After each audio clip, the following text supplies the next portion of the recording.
Lucas 23, a partir do verso 39.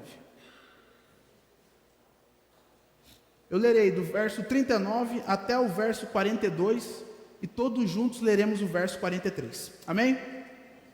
Amém? Vamos lá. Um dos malfeitores crucificados blasfemava contra ele, dizendo: não és tu o Cristo? Salva-te a ti mesmo e a nós também. Respondendo-lhe, porém, o outro repreendeu-o, dizendo: nem ao menos temes a Deus, estando sob igual sentença?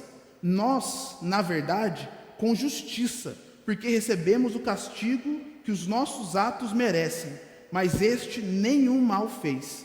E acrescentou: Jesus, lembra-te de mim quando vieres no teu reino. Vamos juntos. Jesus lhe respondeu: em verdade te digo que hoje estarás comigo no paraíso. Amado Deus, querido Pai, louvamos o teu nome por esta noite bendita e por esta oportunidade preciosa que temos, Senhor, de nos reunirmos para prestar culto ao Senhor. Agora que tua palavra foi lida diante dos nossos olhos, Senhor, pedimos a iluminação do teu Santo Espírito, a fim de que compreendamos a mensagem do Senhor, a fim de que sejamos por ti, ó Pai, instruídos, fortalecidos e encorajados, Senhor. Dá-nos mais uma vez o vislumbre maravilhoso do Evangelho de Jesus Cristo. Enche o nosso coração, ó Pai, de santas afeições e de amor genuíno pela pessoa bendita do nosso Redentor. Nos dá, ó Pai, a graça de caminharmos diante de Ti em fidelidade a cada dia. Nós oramos tudo isso ao Senhor, oramos sempre por Jesus, o nosso Redentor. Amém. Os irmãos podem tomar assento? Queridos irmãos e irmãs, eu não sei você, mas o estilo de programa, um dos meus preferidos na televisão, são programas onde eles mostram o dia a dia de policiais e de bombeiros. Eles mostram lá os bombeiros envolvidos em várias missões de resgate, policiais perseguindo bandidos e essa coisa toda. Recentemente eu ouvi e estava vendo esse programa e algo me chamou muito a atenção. Os bombeiros estavam lá no quartel e eles estavam comemorando o aniversário de um dos homens lá, de um dos bombeiros. Toca a sirene, eles saem disparados e ouviram a seguinte mensagem: tem um homem desacordado no chão, venham depressa, ele está quase morrendo. Os bombeiros chegaram, fizeram todos os procedimentos ali de momentos mais urgentes, e aquele homem então recobrou a vida e recobrou o ânimo, e depois de 3 dias internado, ele foi livre. Quando o bombeiro atendeu ele e prontamente ele recobrou o ânimo, o bombeiro falou uma frase que eu achei muito interessante. Ele falou o seguinte: olha, por mais um pouquinho você teria morrido. Se nós não tivéssemos chegado a tempo, você teria morrido. Então aquele homem naquele momento, irmãos, porque na última hora, bem perto de sua morte, ele recebeu o auxílio necessário e não morreu. E é exatamente isso que estamos vendo aqui nesse texto. Um homem que bem perto da sua morte alcançou não o auxílio momentâneo que precisava, mas bem perto da sua morte ele encontrou vida e salvação em Cristo Jesus. Por isso nessa noite eu quero meditar com os irmãos sobre salvo da morte na hora da morte, a maravilhosa redenção do malfeitor na cruz. Que você então preste bem atenção e que todos juntos aprendamos mais da salvação maravilhosa de Jesus Cristo, o nosso Senhor e o nosso Redentor. Em primeiro lugar, você poderia me perguntar: Davi, o que essa história de redenção pode me ensinar? Ela pode te ensinar, meu querido irmão, que para ser salvo, você precisa declarar e confessar que Jesus Cristo é Deus. Leia para mim, por gentileza, o verso 39 e o verso 40. Por gentileza.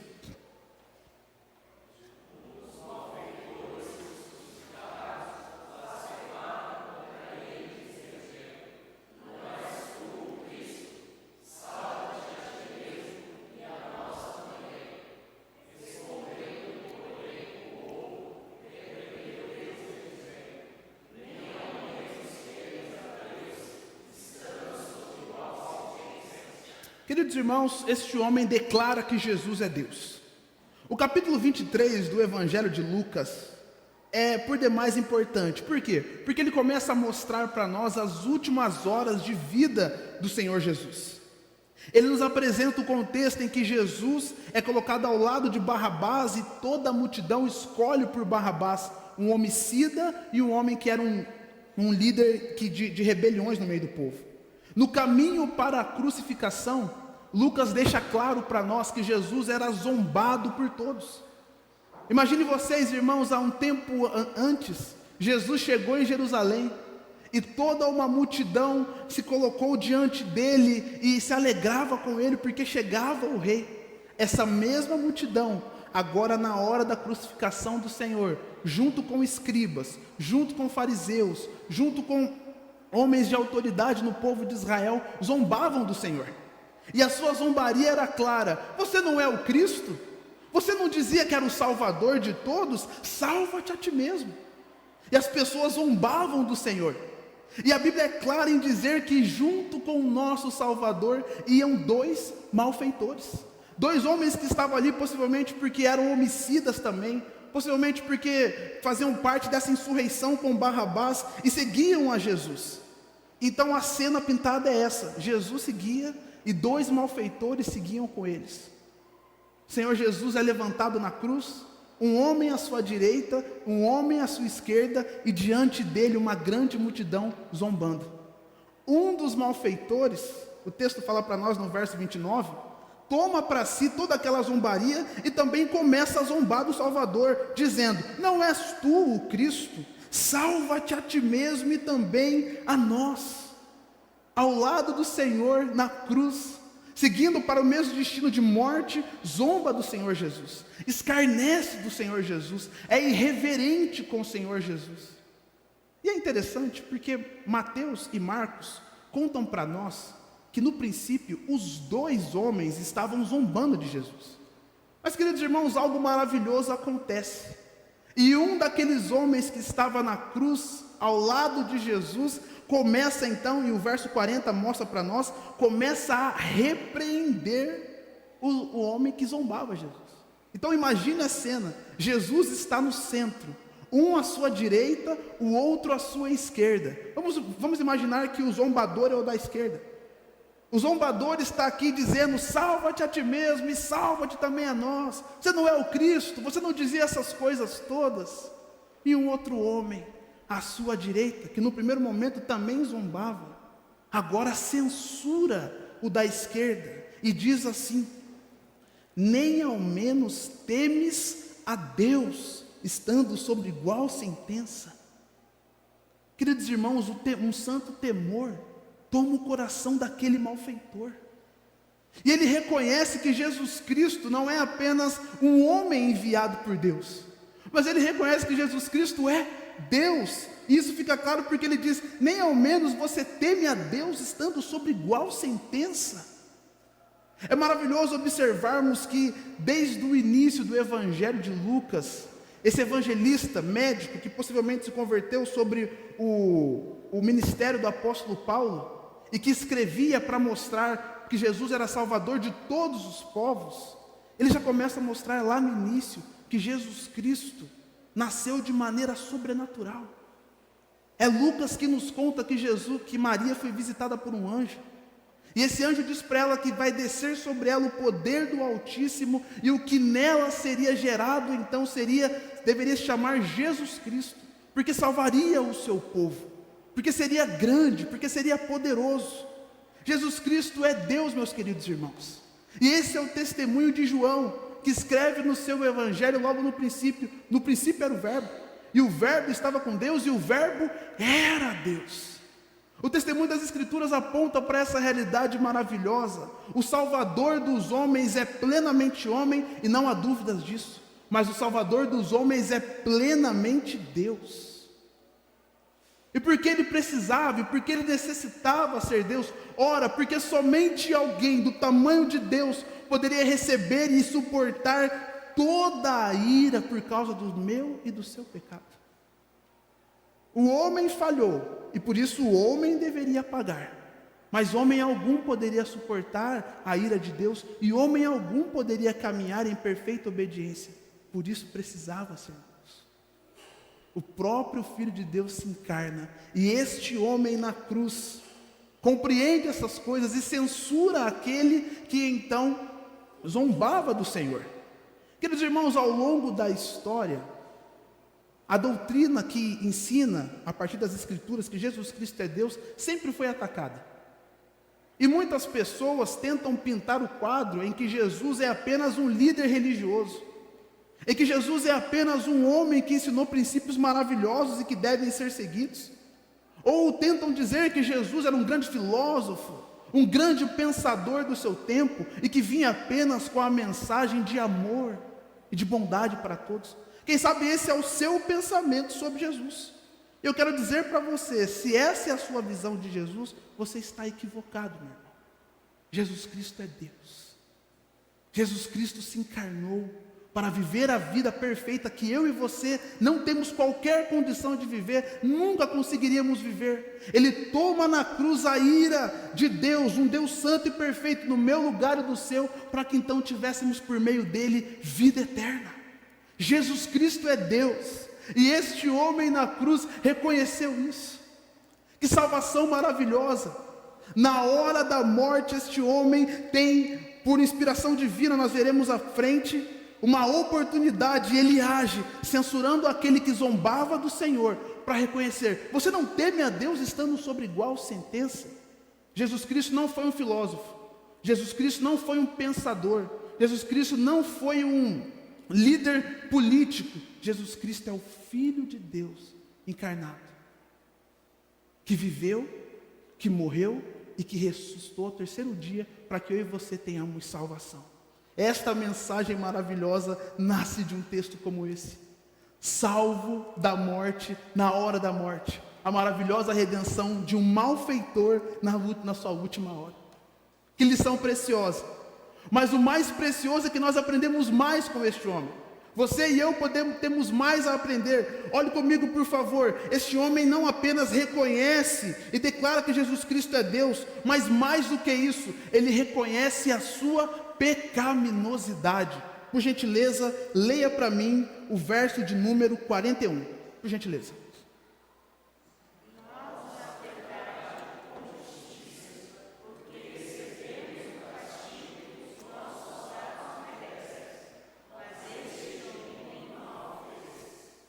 Queridos irmãos, um grande pregador, Spurgeon, dizia que todo pregador precisa ter imaginação. E eu quero te trazer para a história. Então imagine comigo a cena. Este homem acabou de censurar aquele que estava do seu lado, ao lado do Senhor Jesus. E ele diz mais, ele não apenas censura porque aquele homem está zombando, ele agora olha para a sua própria condição e reconhece que ele merecia estar ali. Ele reconhece que é com justiça que ele está naquele lugar. Muitas vezes, nós conhecemos pessoas, ou vemos na televisão, quando um repórter ou alguém vai na cadeia e pergunta aqui: quem é inocente? Todo mundo levanta a mão. Não, eu sou inocente, eu não deveria estar aqui, eu fui preso injustamente. Esse homem faz o contrário.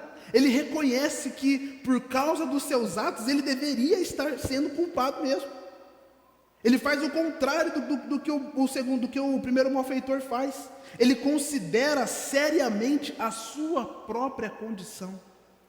Ele reconhece que nós estamos aqui, nós estamos recebendo o castigo que os nossos atos merecem. Queridos irmãos, existe uma diferença muito grande entre percebermos que cometemos alguma coisa errada e entendermos que somos diante do Senhor, apartados da graça de Deus, criminosos. Criminosos. E essa é uma evidência importantíssima de que este homem está então experimentando a ação de Deus no seu coração, lhe dando arrependimento. Um espetáculo terrível, onde muitas pessoas zombam do Senhor e olham para o Senhor Jesus com zombaria, aquele homem está olhando para o seu próprio coração e vendo a sua miséria. E o que torna o quadro mais terrível para esse malfeitor é o fato de que ele considera a sua pecaminosidade em vista da santidade de Deus. Ele diz, o final do verso: nós com justiça porque recebemos o castigo de nossos atos, mas este nenhum mal fez. O termo usado aqui dá a ideia de que ele estava dizendo: este aqui não tem crime nenhum, este aqui é santo e perfeito. Nós estamos todos aqui na cruz, mas este não tem nenhum pecado, e eu estou aqui porque sou um pecador, porque cometi atos terríveis. Há a santidade de Deus e a pecaminosidade do homem, um ao lado do outro. Esse homem ele não está passando apenas por uma crise moral de consciência, mas o que está acontecendo com ele é que o peso da santidade de Cristo esmaga-o, toma o seu coração e o faz perceber que ele é digno de condenação. Imagine você que há pouco tempo antes, Pedro, que andava com o Senhor Jesus, que era um grande amigo do Senhor Jesus, um dos mais próximos discípulos do Senhor Jesus, tinha acabado de negar Jesus, dizendo que não o conhecia. E agora este homem, o malfeitor, ao lado do Senhor, reconhece a santidade de Deus, reconhece os seus pecados. E aqui nós temos um quadro pintado para nós que nos mostra o que é o verdadeiro arrependimento, meus irmãos. Lucas vai mostrando, e lá no começo, na pregação de João Batista, a ênfase da pregação de João Batista é: arrependei-vos e crede no Evangelho. E o que é o arrependimento, senão um homem que vê a sua miséria diante da santidade de Deus? Você se lembra que Isaías, quando tem a maravilhosa visão do Senhor, ele chega a uma conclusão: ai de mim, porque eu sou um homem de lábios impuros, porque eu habito no meio de um povo de impuros lábios, e os meus olhos estão vendo o Senhor.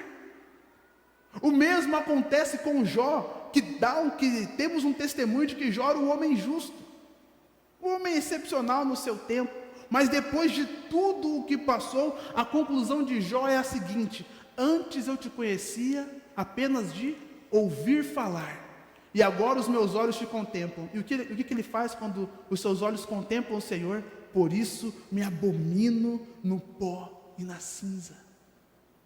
É o homem percebendo a sua pecaminosidade, não por uma consciência que ele mesmo tem, mas é o homem percebendo a sua pecaminosidade diante da face do Deus Santo. É o que acontece com Davi, que comete tudo aquilo que comete, se interessa por Batseba, aquela mulher casada com Urias, cria toda uma estratagema para matar Urias, engravida Batseba, e está vivendo a sua vida como se nada tivesse acontecido, até que um dia ele é repreendido pelo profeta Natã, e quando ele é repreendido pelo profeta Natã, ele vê o seu pecado. Por meio da história que Natã conta para ele, Davi percebe o seu pecado, e ele diz: pequei contra o Senhor, e contra o Senhor somente. Nós precisamos entender, meus irmãos, que arrependimento é totalmente diferente de remorso. Sabe por quê? Porque o remorso, ele nasce no coração do homem. Porque você pode cometer alguma coisa errada e sentir-se mal por isso, mas não significa que você está sentindo-se mal porque percebeu o seu pecado diante do Senhor. Quer um exemplo bíblico claro disso? Judas vendeu o Senhor Jesus por 30 moedas de prata.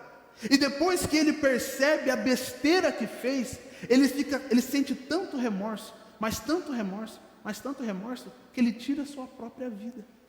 Porque isso é o máximo que o remorso faz, nos dá um mal-estar momentâneo. O arrependimento não. O arrependimento é a tristeza que nós sentimos por causa dos nossos pecados. O arrependimento é o Senhor Deus mostrando a santidade dele diante dos nossos corações, e como resposta disso, nos sentimos entristecidos, nos sentimos angustiados, percebemos a nossa miséria e vamos a Deus. O arrependimento te leva ao Senhor. O arrependimento não te faz cometer uma besteira como Judas fez, mas o arrependimento é a mão de Deus te conduzindo a Ele mesmo. Queridos irmãos, eu não sei quantos sabem, mas eu passei toda a minha vida dentro de um sistema religioso. Minha família é evangélica desde berço. Então, desde bem novinho, eu conhecia a Bíblia. Desde bem novo, eu ia para a igreja com a minha mãe, acompanhava meu pai na igreja. Desde bem novinho, gostava de ler a Bíblia em casa. Às vezes passava o dia inteiro em casa lendo a Bíblia, criança. E fui vivendo e fui crescendo a minha vida assim. Quando cheguei na adolescência, período que muitos se desviam dos caminhos do Senhor, continuei na igreja certinho. E comecei a me orgulhar por isso. Me orgulhava de olhar outros jovens na minha idade, que já tinham experiências com drogas, que tinham experiências de toda sorte, e eu falava, graças a Deus, não sou que nem eles. Sou bom demais. E o tempo foi passando, e eu desse jeito. Achava que era bom aos meus próprios olhos. Me sentia superior aos outros, porque afinal de contas eu estou a vida inteira na igreja, eu faço tudo certo, eu sou bom demais, o coração explodindo de orgulho, e eu estava perdido, e não sabia. Perdido sem saber. Até que um dia Deus teve misericórdia da minha vida. E isso foi tão extraordinário, porque você ouve muitos testemunhos de conversão, que a pessoa era terrível, era um ladrão, eu não era nada disso, eu era um fariseu. Eu era um homem que julgava todo mundo, e que achava que todo mundo estava errado, e que eu era o certão, porque afinal de contas, eu não vivia como eles. Até que um dia, o Senhor, por graça, abriu os meus olhos, e eu comecei a ler na palavra do Senhor, que eu não valia nada. Eu comecei a entender que eu não conseguia agradar a Deus pelas minhas próprias obras. E tive uma visão de um Deus santo, pela Escritura. E percebi que diante desse Deus santo eu não sou nada. Porque ninguém é nada diante do Senhor. E me arrependi, meus irmãos, da vida podre de orgulho em que eu vivia. Cristo me achou e mudou a minha história. Então eu não estou falando com você de remorso. Eu não estou falando com você de alguma coisa que você mesmo pode sentir. Eu não estou falando de um peso que te dá quando você sabe que faz o que não deveria fazer. Eu estou falando do Senhor te mostrando o quão santo Ele é. E o quão pecador eu e você somos. E esta visão, que chega a ser terrível, nos impele ao Senhor. Neste caminho maravilhoso de salvação, deste malfeitor na cruz, ele olha para Jesus e percebe que Jesus é Deus. Ele se arrepende dos seus pecados, ele entende a sua pecaminosidade. E a pergunta é, quando eu olho para Jesus dessa maneira extraordinária, quando eu me arrependo dos meus pecados, o que eu devo fazer? O que eu posso fazer? Só tem um caminho: clamar a Cristo por salvação. Veja o verso 42, por gentileza, leia para mim com força o verso de número 42.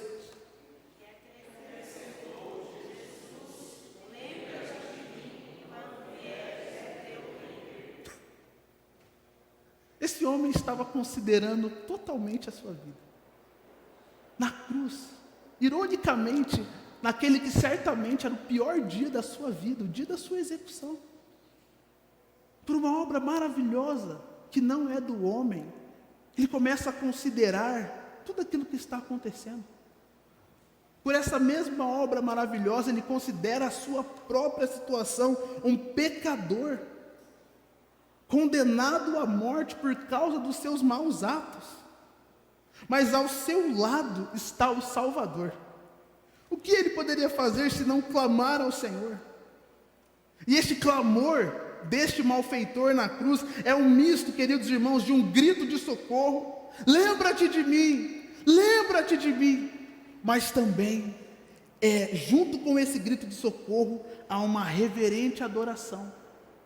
Senhor, lembra-te de mim quando vieres do teu reino. Nós não sabemos o que esse homem ouviu. Eu não seria leviano de dizer para você, olha, esse malfeitor estava lá quando Jesus estava pregando o Sermão do Monte.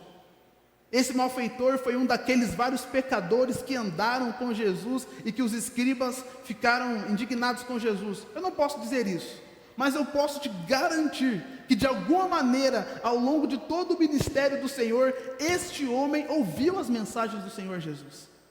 Ele reconhece que Jesus pode salvá-lo, e ele, numa atitude de humildade, pede: Senhor, se lembra de mim quando vieres no teu reino. Para aquele malfeitor, meus queridos irmãos, Jesus era um profeta, que lhe apontou em algum momento de sua vida a palavra de salvação. Jesus, para aquele homem, também é sacerdote, que vai clamar e que vai interceder por ele. E Jesus é rei, ele reconhece: Senhor, lembra-te de mim quando vieres no teu reino. Eu comentei brevemente, e agora quero estender o comentário para dizer que Lucas nos mostra Jesus como um salvador de todos. Mateus está mais interessado em mostrar, especialmente para os judeus, que Jesus Cristo é o cumprimento de todas as promessas do Antigo Testamento. Marcos faz um relato mais sucinto, mais rápido, mais dinâmico. Então você já começa com muitos milagres e com muitas ações poderosas de Jesus. João tem uma tese clara, que é mostrar que Jesus Cristo é Deus, e por isso ele dá 7 frases: eu sou, e 7 sinais, e quer que as pessoas creiam em Jesus. Lucas não faz isso. Lucas quer mostrar que Jesus é salvador de todos. Jesus salva gentios, ou seja, todo aquele que não é judeu, e Jesus salva judeu também. É por isso que em Lucas, por exemplo, você vê várias vezes o evangelista narrando que Jesus andava com os pecadores, e que comia com os pecadores, publicanos, pessoas que eram colocadas à margem da sociedade pelos fariseus, porque Jesus veio para resgatar e salvar os doentes. Ele disse: os sãos, os bons, os que se veem bons, não precisam de médico. É no Evangelho de Lucas, por exemplo, queridos irmãos, que nós temos um dos relatos de salvação mais maravilhosos, que é o relato de Zaqueu. Zaqueu é chefe dos publicanos. Zaqueu é bandido, meus irmãos. Zaqueu rouba as pessoas. Zaqueu tem uma fama terrível. Mas Zaqueu deseja ver Jesus. Jesus está caminhando, olha para a árvore e fala: desce depressa, eu vou para a sua casa. Jesus vai para a casa de um homem que as pessoas desprezam, e aquele homem desprezado é salvo pelo Senhor Jesus, porque Jesus veio salvar aquele que está perdido. Jesus se manifestou, e a sua graça bendita se manifesta a todos. Esse é o testemunho de João. Deus amou o mundo de tal maneira que deu o seu Filho, para quê? Para que todo aquele que nele crê não pereça, mas tenha vida eterna. O Senhor Jesus é maravilhoso e poderoso o suficiente para salvar todo tipo de gente. Não existe um tipo de pecador específico que Jesus não salve. Não existe pessoa suja demais que o sangue de Cristo não possa purificar. Não existe salvador perdido demais que Jesus Cristo não possa achar. Não existe pessoa corrompida demais que Jesus Cristo não pode restaurar. Foi Ele mesmo que ensinou que todo aquele que fosse até Ele, de maneira nenhuma seria lançado fora. Um malfeitor na cruz, queridos irmãos, foi até o Senhor Jesus e encontrou salvação para a sua vida. Salvo da morte, na hora da sua própria morte. Quando eu estudava e lia e orava sobre esse texto, me lembrei de uma vez que li sobre a conversão de Spurgeon. Spurgeon foi um grande pregador, homem profundamente usado por Deus no século XIX, pregava para grandes multidões. Filho de uma família crente, ele até os seus 15 anos conhecia também a palavra do Senhor, mas vivia perdido. E ele começou a considerar seriamente a situação de sua alma. Então ele resolveu fazer o seguinte: ele falou: eu vou buscar igrejas, vou começar a buscar lugares para poder ouvir a palavra, porque eu preciso encontrar Jesus. E ele andou para um lado e ia para várias igrejas e nada acontecia consigo. Até que um dia ele resolveu que ia visitar uma determinada igreja, e no meio do caminho uma nevasca terrível se abateu sobre toda aquela cidade, e ele precisou indo para uma igrejinha pequenininha. Nessa igrejinha pequenininha que ele foi, o pastor que ia pregar também não foi.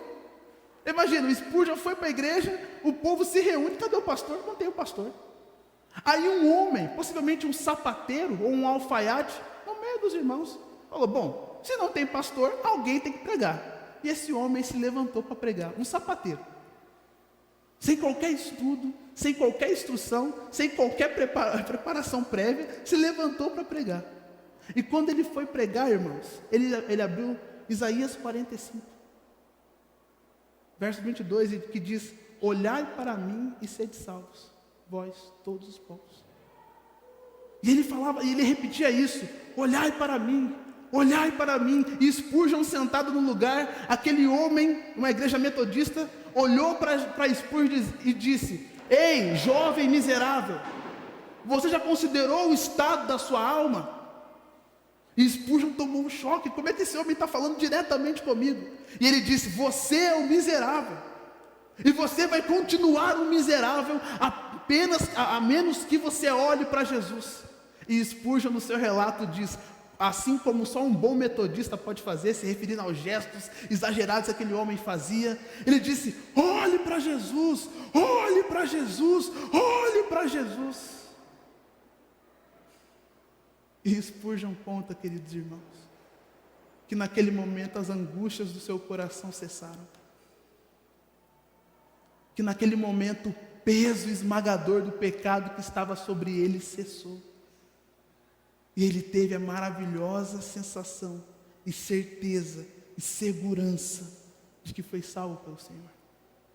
A partir daquele momento ele saiu para ser uma grande bênção, porque tinha olhado para Cristo com fé e tinha encontrado o seu Salvador. Louvado seja o nome do Senhor. Essa mensagem poderosa é a mensagem do Evangelho, queridos irmãos. E partindo para a conclusão, veja comigo como Cristo então responde a este malfeitor. Olha as palavras do Senhor Jesus. Eu lerei primeira vez, os irmãos lerão segunda vez o verso 43. Jesus lhe respondeu, ou seja, aquele homem: em verdade te digo que hoje estarás comigo no paraíso. Os irmãos, por gentileza, leiam esse mesmo verso uma segunda vez.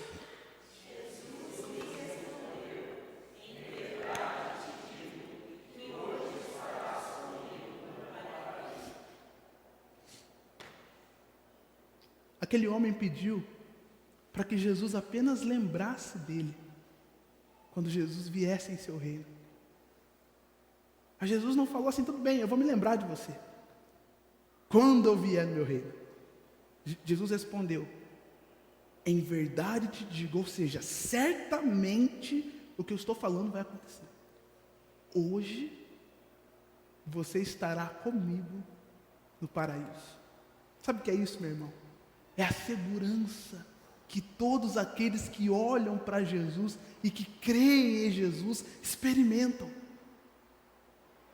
Aqueles que creram em Jesus não vivem a vida numa corda bamba, dizendo: bom, hoje eu estou salvo, amanhã eu não sei. Hoje eu estou salvo, amanhã eu não sei. Não, meus irmãos. Quem creu em Cristo tem segurança de salvação, tem certeza de salvação. Por quê? Porque a garantia não é o seu bom comportamento, a garantia é a palavra do Senhor. A garantia não está em nós, a garantia está no Senhor. Se você realmente se arrependeu dos seus pecados e confessou a Cristo como Senhor, você está salvo. E você já pode viver essa maravilhosa segurança de salvação na sua vida. Na hora da morte, este homem encontrou vida. Naquele que era o seu pior dia, o seu último dia, passou a ser o seu dia mais extraordinário, o seu dia mais brilhante, o seu dia inesquecível. Por quê? Porque é o dia em que ele se encontrou com o Salvador. E ainda hoje, meus irmãos, quando a palavra do Senhor é pregada, este Salvador maravilhoso é exposto diante dos nossos olhos. E o convite que Spurgeon ouviu, olhe para Jesus, é o mesmo convite que você ouve hoje: olhe ao Senhor Jesus. Observe o exemplo deste homem aqui, e que não fez nada disso porque tinha capacidade, mas que fez tudo isso porque foi guiado pela graça de Deus. É a graça de Deus que conduz o homem ao arrependimento, é a graça de Deus que mostra ao homem o seu pecado, É a graça de Deus que abre os olhos para que nós olhemos para Jesus.